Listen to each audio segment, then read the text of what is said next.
Halo guys, kembali lagi bersama saya Ramziram di channel YouTube kesayangan. Nah, saya akan membahas dan juga menjawab beberapa pertanyaan dari member dan juga follower yang ada di TikTok, Instagram dan juga YouTube nih. Kita jawab ya, langsung aja ke pertanyaan.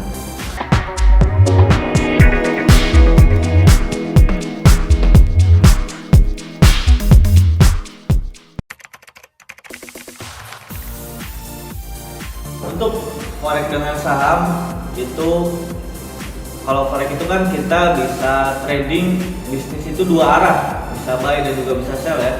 Dan juga ada technical analis, fundamental, dan di forex itu paling banyak pair yang untuk trading itu banyak, jadi kita nggak usah khawatir. Nah kalau di saham sendiri itu kita hanya satu arah.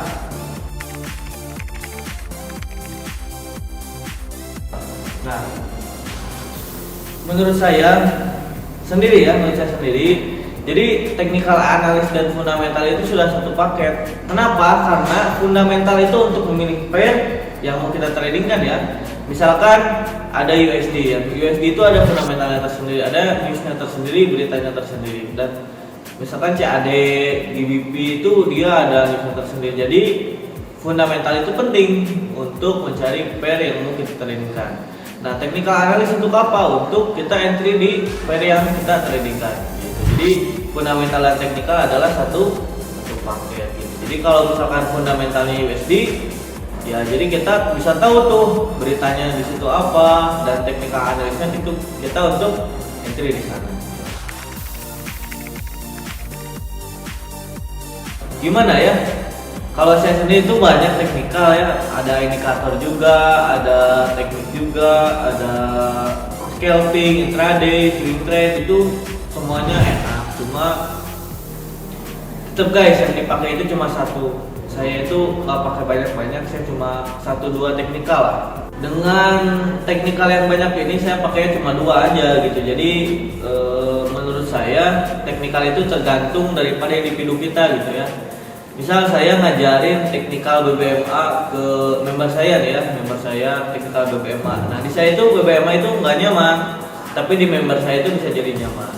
Nah saya nggak suka scalping nih, saya ada indikator di scalping, saya ajarkan kepada member saya dan dia suka scalping. Nah, saya kurang suka scalping, jadi gimana individual dari kita sendiri. Money management sendiri itu kita pakai sesuai dengan tarif atau individual ya, kembali lagi kepada diri kita sendiri, kita mau merisikonya berapa persen ya, gitu aja. Kalau saya itu dari modal 10.000 itu pakai lot 0,05 sampai 0,1 gitu. Itu untuk menjaga ketahanan balance kita guys. Jadi kalau misalkan kita punya modal 10.000 ya pakai lot yang paling kecil dulu. Jadi besarkan equity, kecilkan lot. Nah itu udah pasti kita aman lah tradingnya. Mau ada news besar pun kita nggak jadi masalah.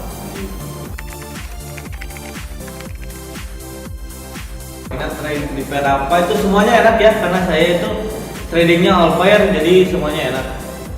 Enak itu ketika ada momen ya, kalau nggak ada momen itu nggak enak, pasti floating. Kalau ada momen itu langsung jos biasanya ya. Ada satu pojok ya atau apa ya namanya yang sering saya tradingkan itu di pair di BPJPY sama FAUSD, itu hampir setiap hari saya trading di pair tersebut kayak gitu. Jadi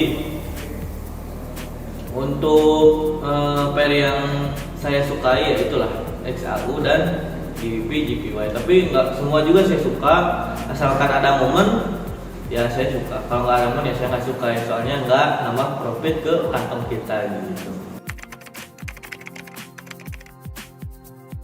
Kalau saya sendiri, misalkan saya ada floating ya, itu floating sekitar 10%. Nah, floating 10% itu mau kita locking atau mau kita cut loss itu sama aja ya.